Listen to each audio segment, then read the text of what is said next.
the 9-day Northern Circuit. If you're looking for a great route on Mount Kilimanjaro, then you definitely should consider the Northern Circuit. There are many things to love about this route. It doesn't receive many visitors, so it's a much less crowded and quieter trail. It's the only path that traverses the remote northern side of the mountain, and most importantly, it offers the best acclimatization schedule, which means that it has the highest success rate of all routes. Could the Northern Circuit be Mount Kilimanjaro's most perfectly designed route? I'm Kevin with Ultimate Kilimanjaro, and in this video, I'll provide an overview of the Northern Circuit route and discuss why it's one of our favorite choices for climbing Kilimanjaro. First, let's talk about the day-to-day itinerary. 9-day Northern Circuit overview. The Northern Circuit begins in a dense, humid rainforest about 7,700 feet above sea level. As you hike through this vibrant ecosystem, you'll likely encounter wildlife such as blue monkeys and black and white colobus monkeys. Towering trees, ferns, mosses, and colorful flowering plants decorate the trail. After a few hours, you'll reach your first campsite, Mti Mikubwa, also known as Big Forest Camp, situated at approximately 9,500 feet. Here, the temperature remains warm during the day, but is surprisingly cool at night. On day 2, we leave the rainforest behind and enter into the moorland zone, a savanna of tall grasses, brush, and volcanic rock. It's a striking change in scenery where the vastness of the landscape opens up and Kibo, the peak of Kilimanjaro, comes into view. You'll make camp at Shira 1, which is situated at 11,500 feet. On day 3, climbers continue their journey east, further exploring the Shira Plateau, one of the highest plateaus on Earth. This gentle walk through moorland meadows from Shira 1 to Shira 2 allows for gradual acclimatization and the opportunity to take in the plateau's unique flora. You camp at 12,500 feet. On day 4, the trail progresses up a ridge, turning southeast towards the impressive lava tower.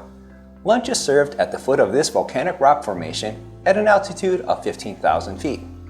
Post-lunch, you'll return to a junction leading to Moor Hut, a rarely used campsite nestled at the base of Lead Hills at around 13,500 feet. On day 5, we trek out of Moor Valley with a moderately steep climb. This segment offers panoramic views across the plains stretching north towards the Kenyan-Tanzanian border. The path crosses a rock field and gently undulates before reaching Buffalo Camp, which is slightly lower than the previous night's camp at 13,200 feet. On day 6, we head up Buffalo Ridge, where the terrain becomes increasingly sparse. This path is less traveled, enhancing its appeal for those who seek solitude and a deep connection with nature. The trek moves through secluded valleys to the northern slopes of the mountain, ending the day at Third Cave, located at 12,700 feet. Day 7 involves a steady ascent to the Saddle, a wide, flat expanse between the peaks of Kibo and Mwenzi. This lunar-like landscape offers a stark contrast to the lush rainforest where the trek began. The day ends at School Hut, which sits at 15,600 feet, where climbers rest and prepare for the challenging summit push. Day 8 begins very early in the morning, around midnight.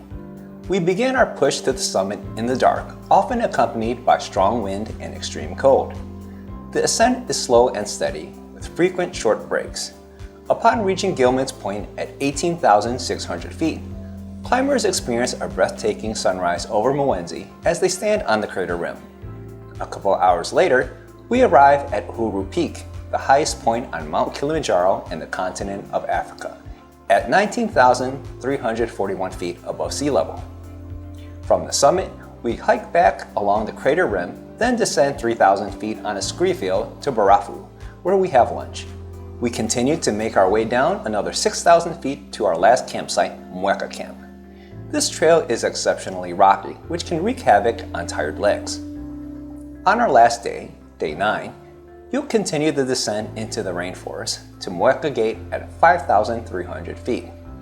At the gate, a vehicle will take us back to the hotel in Moshi, where we receive our summit certificates and have a celebratory dinner.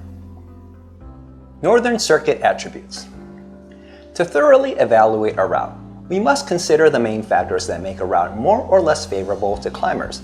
These are difficulty, scenery, crowds, acclimatization, and cost. Let's look at each of these in more detail. Difficulty. The difficulty of a route refers to its elevation profile. An elevation profile depicts the changes in elevation along the path, how the trail gains and loses altitude from start to finish. Here, the horizontal axis shows the distance along the trail, while the vertical axis shows the altitude. The Northern Circuit starts with a series of ups and downs before leveling off in the middle of the route and ends with a steep ascent to the summit followed by a quick descent to the gate. These repeated elevation gains and losses over 9 days make for a tough and strenuous trail. Additionally, Summit Day is particularly challenging because climbers must travel a longer distance compared to other routes. Therefore, the Northern Circuit is considered a difficult trail. On a scale of 1 to 3, it's rated as a 3 in difficulty. Scenery. The scenery on the Northern Circuit is exceptionally diverse and stunningly beautiful, making it one of the most scenic routes on the mountain. It offers nearly 360 degrees of views, including the quiet, rarely visited northern slopes. By starting in the west and traversing the mountain's northern side before summiting from the east and descending to the south, the Northern Circuit offers amazing vistas from virtually every side of Kilimanjaro. On a scale of 1 to 3, the Northern Circuit is rated as a 3 for its beautiful scenery. Crowds. One of the most attractive aspects of the Northern Circuit route is its extremely low foot traffic. Because of this, it offers a more solitary experience compared to the busier southern routes.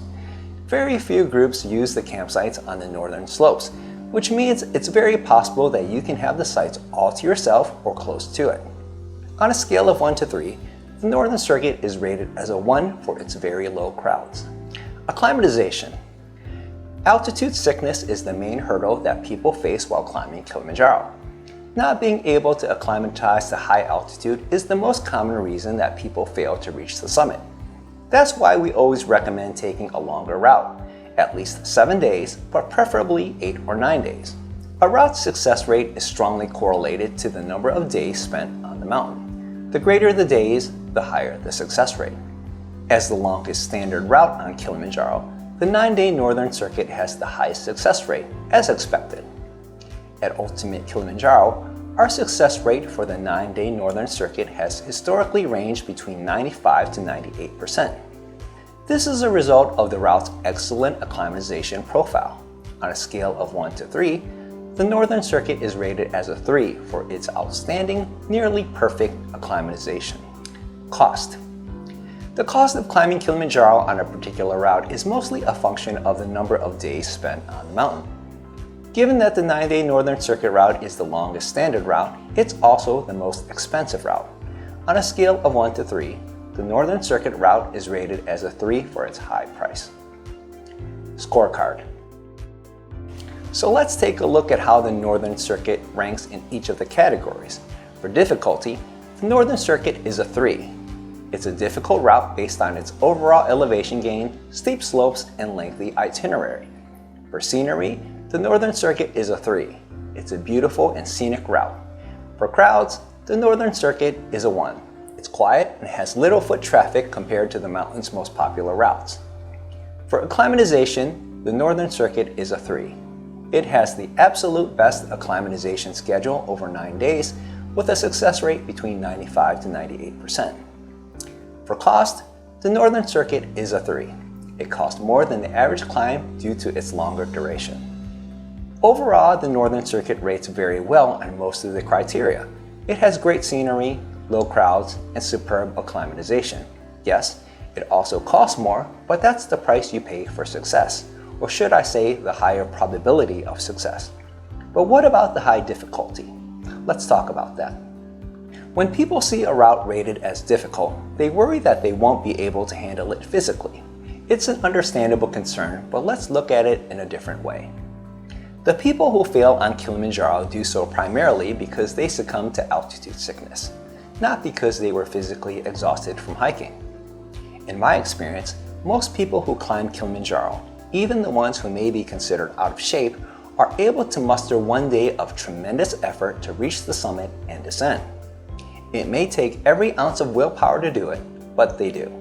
And that's why I'm comfortable recommending the Northern Circuit to all climbers, despite its difficulty rating.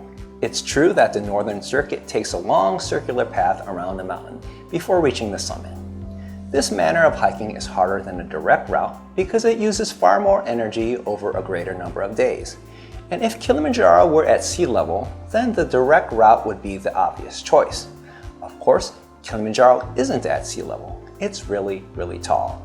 The biggest obstacle that thwarts aspiring climbers is its high altitude. So, optimizing for acclimatization is the key to climbing Kilimanjaro.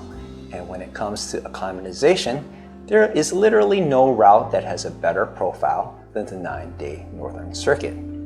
With a success rate of 95 to 98%, this route nearly guarantees success. In conclusion, the Northern Circuit is without a doubt one of the best routes on Kilimanjaro. It has the highest success rate, beautiful scenery, and very little foot traffic. These are the attributes that our clients find to be the most important for their experience. Because of these reasons, we highly recommend the Northern Circuit. We were one of the first companies to lead groups on this route when it was established more than 10 years ago, and today, it's our client's second most popular choice behind the 8-day Le Mans Show route. Personally, I really enjoy this route, especially the solitude it offers and the unique scenery it presents. If you choose the Northern Circuit, you won't be disappointed. Visit ultimatekilimanjaro.com for more information on the Northern Circuit and all other routes on Africa's highest peak. Please like and subscribe for more videos and join our Facebook discussion group to talk about all things Kilimanjaro. I'll see you on the summit.